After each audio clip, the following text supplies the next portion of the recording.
Imagínate que estamos en verano y tú acudes a una escuela o un campamento que te encanta ya que es una de tus actividades favoritas, la música, pero ese día en vez de ir en bicicleta, como haces habitualmente, va a recogerte tu profesora de piano sin pensar que después tendrías que volver andando a casa 5 kilómetros, camino que no te apetecería hacer absolutamente nada.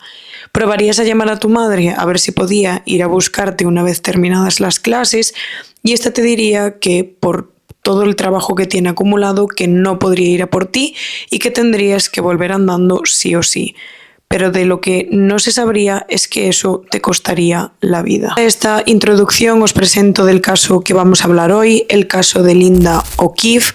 Un caso que para mí es duro, por eso lo hago, porque desde siempre me llamó muchísimo la atención. Además, encontré información, pero como que tampoco hay muchísima y eso como que me resultó más interesante, no sé por qué. Y además es un caso que inspiró a la película que podéis encontrar en Netflix que se llama Desde mi cielo. Película que no os puedo decir exactamente cómo es, yo he visto unos clips en TikTok y esos clips me resultaron duros de ver, entonces decidí no ver la película. Y solo os puedo decir que por opiniones que he visto en internet, TikTok, redes sociales y demás, dicen que evidentemente es una película muy dura, pero que también es bonita. Yo creo que no la voy a ver porque es eso, no fui capaz ya casi de ver los clips. El caso, os advierto que trata sobre una menor, porque sé que hay gente que tiene sensibilidad por los menores, cosa que también entiendo perfectamente. Así que os dejaré el título por aquí, Desde mi cielo, por si la queréis ver. Y también avisaros de que hoy vamos a hablar de una menor, por lo que si eres sensible en este tema, pues igual no deberías ver el vídeo. Mi nombre es Ana Aldao, más conocida en este canal como Detective de Sofá, y si te gusta este tipo de contenido, te invito a que te suscribas, que le des like, que compartas el vídeo con quien creas que también le pueden gustar mis vídeos, el true crime, sectas, paranormal, temas que vamos a tratar en un futuro, y que le des a la campanita para que te notifique cuando subo vídeo. Así que, sin nada más que decir, vamos con el caso.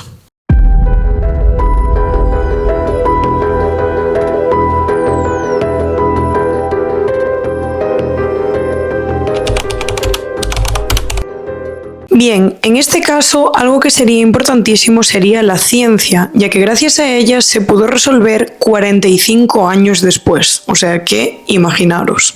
Bien, nos ubicamos en la avenida Orchid en Newport Beach, California, donde por desgracia vivía nuestra protagonista Linda Ann O'Keeffe, una niña de tan solo 11 años que vivía junto a su padre Richard, que era maquinista, y su madre Bárbara, que era modista, cosía casi toda la ropa para sus hijas, ya que además Linda vivía con su hermana mayor, Cindy, y su hermana pequeña, Diana. A Linda la describían como una niña muy dulce, pero a la vez muy tímida y sensible. Era Girl Scout, tocaba el piano y le apasionaba la naturaleza. Además, le gustaban los animales, sobre todo tenía un amor profundo hacia su gatito, que para el momento de los hechos había fallecido recientemente y ella estaba destrozada por esta pérdida. El viernes 6 de julio de 1973, ella se levanta a las 7 en punto de la mañana, se pone un vestido blanco con flores y detalles azules que le había hecho su madre, unas medias blancas hasta el tobillo y unas zapatillas azul oscuro. Se recoge el pelo en una coleta y a las 7:45 pasa a buscarla su profesora de piano, ya que ella acudía a una escuela de verano de música que se llamaba Lincoln Intermediate. Allí impartiría 4 clases de música. Después de la segunda hora de estas clases, ella saca unas monedas y se acerca a un mercado, el mercado Richard, que quedaba aproximadamente a una calle, vuelve para su tercera clase y cuando acaba la jornada decide llamar a su madre para saber si la iba a ir a recoger o cómo iban a hacer. Entonces ella le pide permiso a una profesora y le dice que quiere llamar a su madre para saber eso, si la va a venir a buscar. Y como acababa de sonar el timbre, la profesora le dijo: a ver, espera un momento, porque igual tu madre sí que ya tenía intención de venir, acaba de sonar el timbre, por lo que igual aún no le dio tiempo a llegar. Por lo que entonces deciden esperar. En esta espera, Linda decide acercarse otra vez al mercado Richard, porque es lo que os digo, quedaba una calle, estaba súper cerca, y en esto se encuentra con una amiguita de ella que se llama Brenda, que iba de ganchete con otra amiga. Se paran a hablar un rato y en lo que están hablando tienen que pegar un salto porque de repente pasa una furgoneta azul celeste, a lo que ellas como que se asustan en el momento, pero luego no le darían mayor importancia, por lo que hablan un ratito más, se despiden y cada una se va por su lado. Por lo que Linda entonces decide volver al colegio para llamar a su madre, y en esto Brenda se gira y se queda mirando porque en la dirección que va Linda hacia la escuela también va esa furgoneta celeste que había hecho que ellas tuvieran que saltar para apartarse, y al principio como que se queda mirando porque le llama la atención que va como muy despacito, muy a la altura de su amiga, y llega un momento que se detiene, pero simplemente ve que se detiene, que no pasa nada más, que Linda continúa su camino, por lo que no le da más importancia. Linda llega y esta vez las profesoras sí que le permiten hablar con su madre, con Bárbara, pero esta le diría que tendría que regresar a casa andando porque ella estaba con un trabajo de costura súper importante, que tenía muchísimo trabajo y que no podía permitirse el irla a buscar.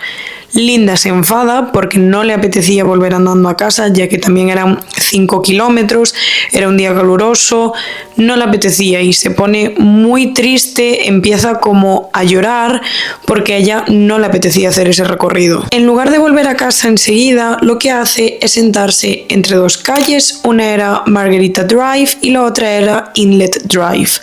No sabemos si se sentó por el cabreo, si estaba cogiendo fuerzas para volver a casa, si estaba arrepentida de no haber ido a la escuela en bici, que es como lo hacía ella habitualmente, en vez de que la hubiera llevado su profesora de piano. Es algo que por desgracia nunca vamos a saber. Janine, otra amiga de Linda, pasa por el cruce donde ella estaba sentada, va con su madre, que va conduciendo el coche, evidentemente, y cuando llegan a la altura del cruce, ven a Linda hablando con un hombre de entre unos 20 y unos 30 años que conducía una furgoneta azul celeste. Claro, a la madre de Janine esto le genera muchísima desconfianza, por lo que acerca un poquito el coche, pero como a cierta distancia para que no la viera, e iba a notar la matrícula de esta furgoneta.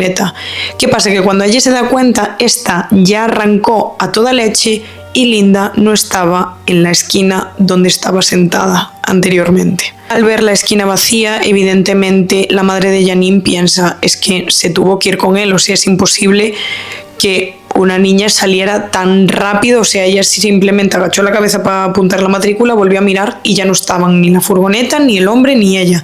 Era imposible que se hubiera ido con tanta rapidez si se fuera andando. Aquel mediodía Linda no regresaría para comer, pero su madre Bárbara no se extraña, ya que eran años tranquilos donde no estaba pasando nada, y además era una época donde los niños jugaban por las calles, cogían sus bicis y se iban por ahí, y ella no se preocupó porque además sabía que Linda se había enfadado por no haber ido a buscarla.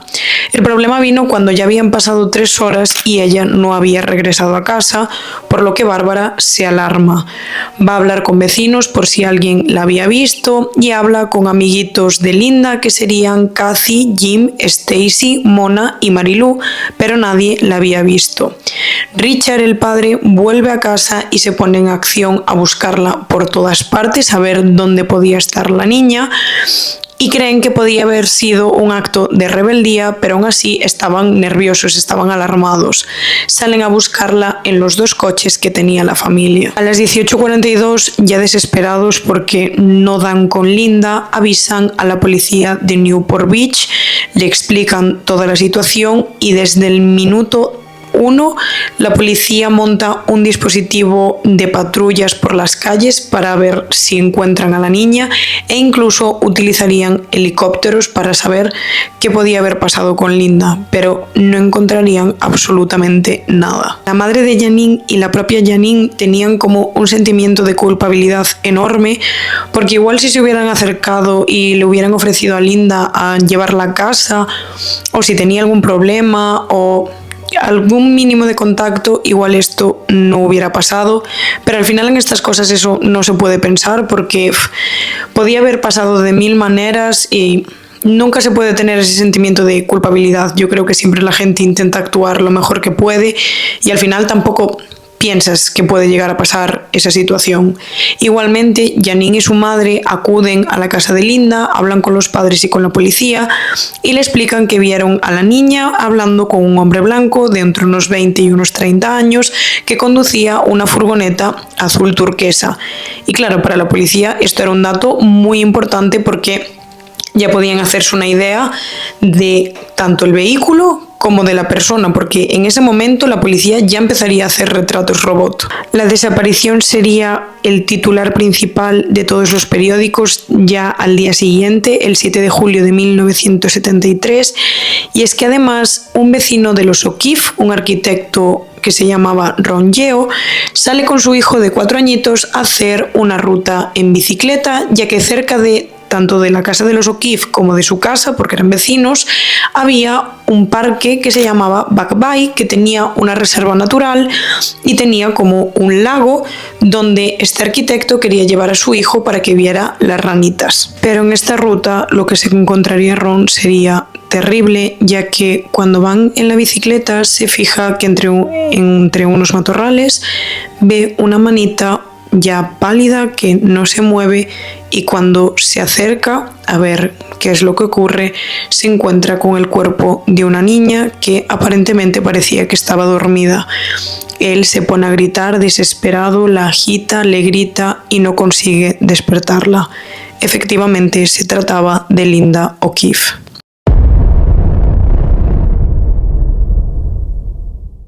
Inmediatamente regresa a su domicilio y se pondría en contacto con las autoridades para decirle lo que había ocurrido y que había encontrado el cuerpo de Linda. Una mujer que vivía en la zona de los acantilados de esta reserva natural de Back Bay, el día de la desaparición, el 6 de julio de 1973, escuchó unos gritos de una chica que decía: "Para, me estás haciendo daño". ¿Qué pasa? Ella no sabía que había desaparecido una menor, no tenía absolutamente ni idea de lo que estaba pasando, por lo que no le dio mucha importancia. Lo que podemos sacar positivo de esto es que, además de lo que vieron Janine y su madre y tener más o menos el rango de edad de un hombre blanco de entre unos 20 y unos 30 años, teníamos también lo que había escuchado esta mujer. Solo que yo, sinceramente, no sé lo que haría porque te tienes que ver en la situación, pero también si estás escuchando a una persona gritar "para, me estás haciendo daño" o "suéltame" o algo así, el no pensar que le puede estar pasando algo a alguien, yo que sé, que evidentemente por miedo igual te quedas callado y no haces nada y haces como que no escuchas, pero yo que sé, no sé, a mí esto me da como cosa porque, jova, igual no se evitaba, pero igual sí. No lo sé. La policía científica recoge muestras de fluidos y sangre que había en el cuerpo de la pequeña, ya que había presencia de semen. Y es que la autopsia confirmaría más tarde que Linda fue víctima de y que murió por asfixia. Aunque parecía que teníamos como bastantes pruebas, no pruebas, pero sí que pistas de la furgoneta, el rango de edad, estas muestras de fluidos, no se consiguió absolutamente nada y el caso se enfrió durante años. Y ahora vamos a pasar a la investigación y a los avances que nos dio la ciencia.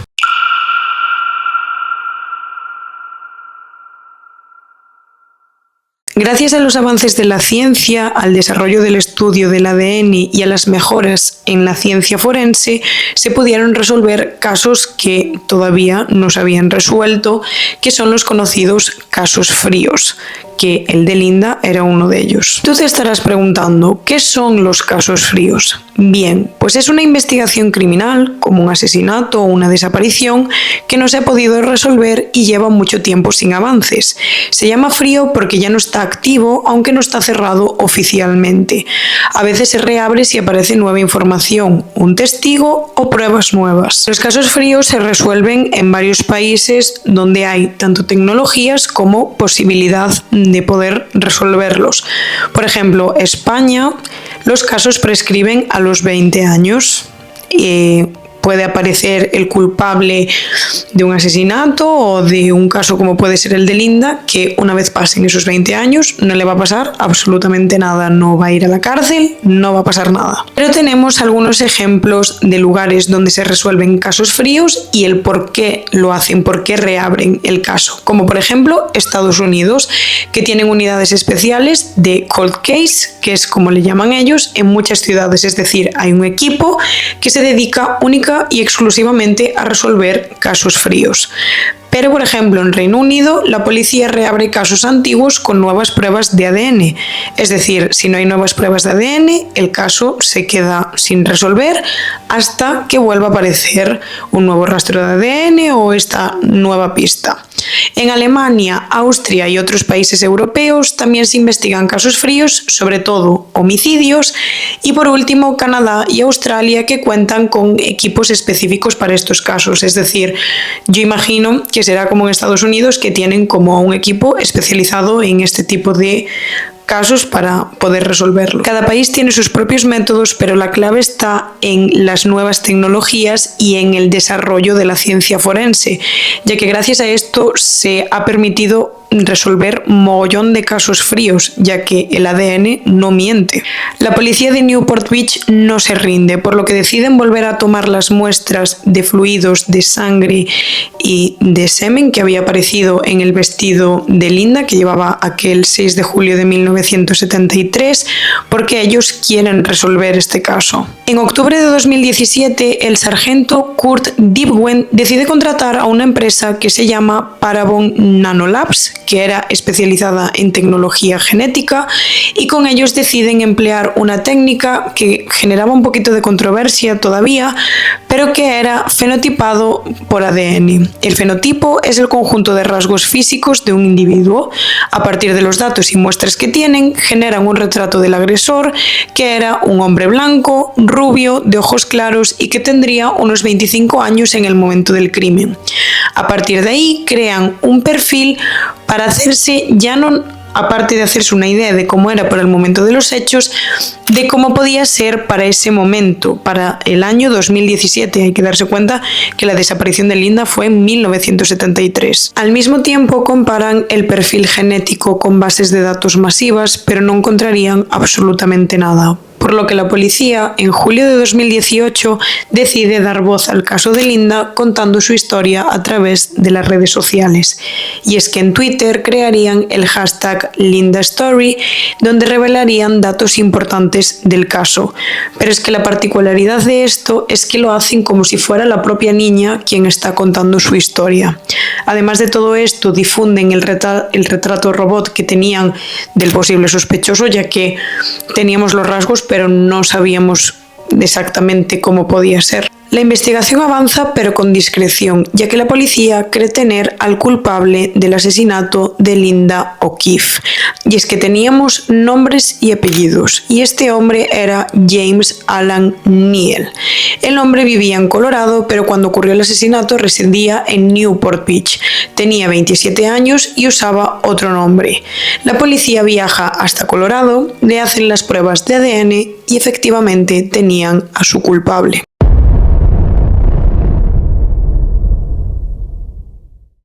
James Albert Layton, que más tarde se haría llamar James Alan Neal, nació el 28 de julio de 1946 en Chicago, Estados Unidos, pero más adelante se mudaría con su familia, en los años 50 más o menos, a California.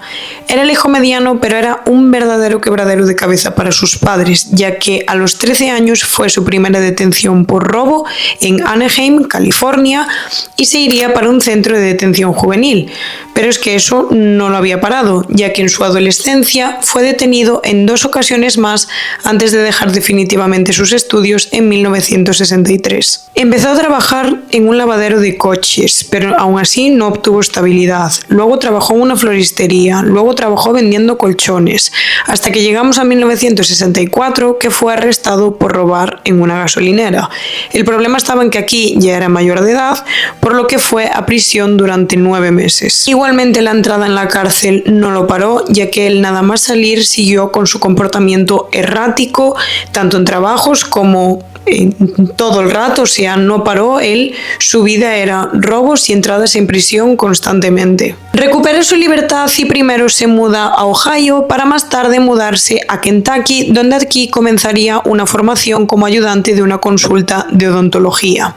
En 1966 la policía vuelve a saber de él, ya que denuncia que le habían robado sus pertenencias, pero es que esto era completamente mentira. El problema estaba también en que todo el mundo ya sabía cómo era él, y es que este chico estaba considerado una persona inmadura, inestable, con constantes problemas y conflictos familiares, pero él siempre decía que iba a cambiar, lo prometía, e incluso dijo que se comprometía a buscar un trabajo con una muy buena estabilidad para pagarse su tratamiento psiquiátrico. 2 meses después de tantas promesas, James es acusado otra vez de robar en una gasolinera, y era la gasolinera donde trabajaba. Él alegaría que su mujer estaba embarazada y que necesitaban el dinero, y a partir de ese momento la policía lo considera un mentiroso patológico. Pero es que la cosa no queda aquí, porque este hombre no aprendió en ningún momento de su vida, ya que más tarde fue arrestado en Utah y lo trasladan a Denver por exactamente lo mismo, por hurto, pero es que además se le concede una libertad condicional supervisada de un programa que se llamaba Proyecto Mountain Parks Work, pero es que en abril de 1967 se escapa, es recapturado el 28 de abril de 1968 en Oklahoma, lo vuelven a trasladar a Denver y es condenado a una pena de entre 3 y 10 años de prisión. Todo el rato la misma vida. Robo, cárcel, todo el tiempo. Finalmente, el 14 de julio de 1971 se le concede la libertad condicional, pero él siguió con su vida delictiva, cometiendo hurtos, o sea, no paró en ningún momento, y es ahí cuando se muda a Newport Beach para trabajar en una obra y cuando acaba con la vida de Linda O'Keefe. Como no había sido descubierto, decide mudarse a otro estado de California y cambiarse el nombre a James Alan Neal. Pero espérate, porque la cosa no queda aquí, ya que en septiembre de 1973 se le vuelve a detener por robos, pasa poco tiempo en la cárcel, porque de lo de Linda no se sabía absolutamente nada, este señor simplemente se le detenía por robar. Lo encarcelan en Denver en 1974, se le pone otra vez en libertad condicional en 1975 y en 1977 cumplió al fin su condena y más tarde se trasladaría con su familia a la tranquila ciudad de Monument, en Colorado, donde alquilaron una casa en la calle Spatz junto a su mujer, su hijastra, el marido de esta y su nieto. Pero los fiscales de California no se quedarían con los brazos cruzados y encontrarían más delitos para imputarle. Y es que en concreto se encontraron 2 actos lascivos contra 2 menores de 14 años entre los años 1995 y 2004 en Riverside. Estos cargos se le atribuirían en el año 2019. Neal, sin lugar a dudas, era el responsable del asesinato de Linda O'Keefe porque nos lo confirmaba tanto el ADN como su turbio historial. Fue detenido el martes 19 de febrero de 2019 a las 6:30 de la mañana en Colorado Springs. Ese mismo martes al mediodía sonó el teléfono de Cindy, la hermana mayor de Linda. Era el sargento Dibwen que le había dicho: ¿estás sentada? Ella le contesta: sí, estoy comiéndome una hamburguesa en el In-N-Out. Y él le dice: acabamos de detener al tipo, a nuestro hombre. Ella evidentemente no se podía creer la noticia, estaba súper emocionada porque habían pasado 45 años del asesinato de su hermana y es que era como que le parecía imposible. De hecho, en una entrevista dijo: estaba tan emocionada, pero lamenté mucho que mis padres ya no estuvieran aquí para escuchar las noticias. Nunca pensé que podrían encontrar al responsable. Después de todo este tiempo, finalmente hay una cara, un nombre. Esto le da un cierre. Ella rememoraba el día que su hermana desapareció, como que ella no había vuelto del colegio porque se habría quedado jugando con sus amigos por ahí.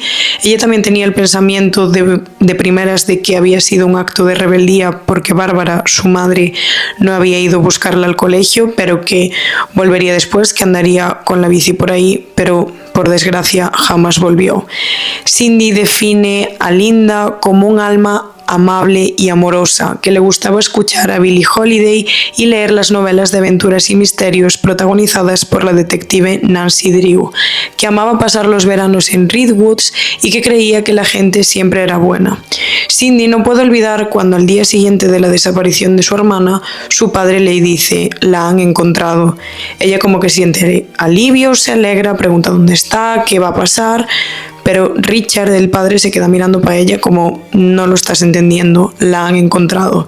Y ella dice que evidentemente ese fue el peor día de su vida. Tanto la madre de Linda, Bárbara, como su padre, Richard, murieron sin saber qué había pasado con su hija, quién le había hecho semejante atrocidad. No pudieron saber quién le arrebató de aquella manera a su niña. Y Cindy le diría a la ABC News que gracias a su gran fe católica he sido capaz de perdonar a este individuo. No puedo cargar para siempre con tanto odio y deseo de venganza en mi corazón. Mi Dios no lo quiere. Espero que tenga remordimientos. Si tuviera la oportunidad de hablar con él, le diría que he estado rezando por él y por su familia. Cindy expresaba que deseaba que esto se acabara ya, que ella lo único que quería es que lo de su hermana tuviera un cierre, que esta persona cumpliera el castigo que tenía que cumplir y ya está. La menor de las hermanas, Diana, también en sus redes sociales agradecería que se hubiera resuelto el caso y que hubieran encontrado al culpable. El arresto de James Alan Neal se celebró como si fuera un fiestón, 3 días después más o menos de la llamada a Cindy, y más tarde la policía lo extraditaría a California. Ellos compartirían la foto de cómo sería James Alan en el momento de los hechos, que os la dejé anteriormente, que es en la foto que tiene así el pelo alborotado, rubio y de ojos claros.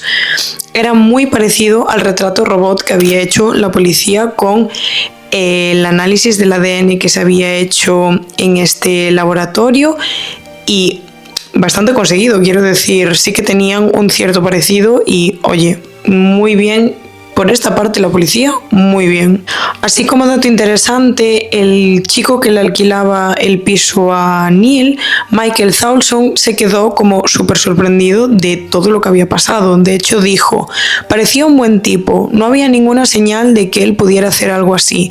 De hecho, él mismo dijo que el yerno de Neal no sabía absolutamente nada de lo que había pasado y que tanto la mujer como la hijastra como la familia en general, que parecían gente normal y corriente que no había roto un plato en su vida.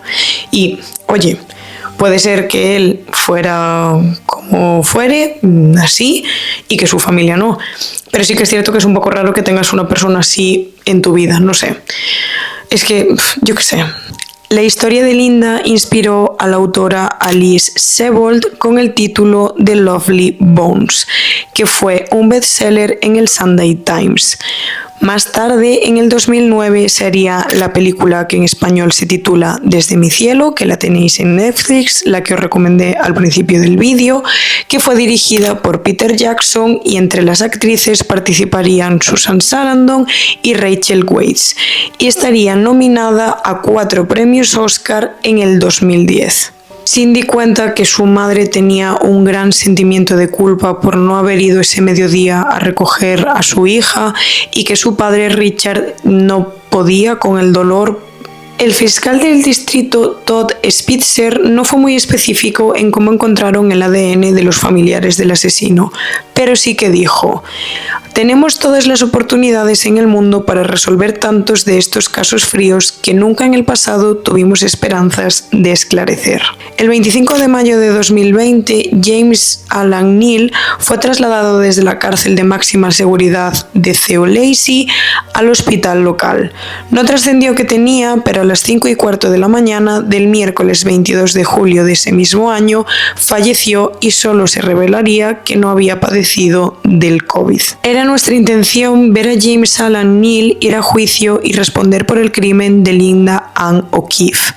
La historia de Linda tocó los corazones de la comunidad. Gracias al esfuerzo incansable de generaciones de nuestros investigadores, pudimos llegar a un casi cierre del caso para la familia y los amigos de Linda.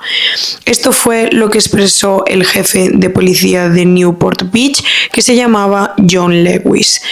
Evidentemente el juicio no se pudo celebrar y muchos detalles del caso se quedaron sin saber al público. La que llegó a dar algún detalle más fue la hermana mayor, Cindy, pero lo único que dijo fue al Nine News que dijo: primero me avisaron que habían encontrado un primo segundo del asesino y luego a sus abuelos. Pero a pesar de estos anuncios preliminares de ella, como que veía imposible que se pudiera llegar al culpable, ya que al final puedes contactar con un familiar, pero a saber si puedes llegar realmente a quien cometió el crimen. O sea, yo también tendría esa sensación, lo entiendo perfectamente. Y está aquí el caso de Linda O'Keefe. Es un caso que me parece muy duro, pero me parece muy duro porque es lo que os digo, a mí me salieron clips de la película, fue por cómo descubrí el caso, los clips que vi en TikTok, y es que os juro que algunos clips que vi evidentemente no son partes de la película y me imagino que habrá partes mucho más duras, pero que me llamó muchísimo la atención el cómo una niña que simplemente iba a su escuela a tocar, a hacer lo que más le gustaba, le arrebaten su vida de esa manera. O sea, me parece terrible, y más siendo menor de edad. Evidentemente a cualquier edad es horrible, pero es que era una niña, o sea, es que me da muchísima rabia. Así que nada, espero que por lo menos os haya parecido interesante. A mí el detalle de que la policía hiciera un hilo de Twitter con el hashtag LindaStory contando, como si fuera ella la que estaba contando su historia, me parece entre tierno y triste. O sea, no sé, como que se me encogió el corazón cuando vi eso. Así que nada, lo dicho, espero que os haya parecido interesante y que os haya gustado el vídeo. Nos vemos en el siguiente caso. Cuidaros mucho.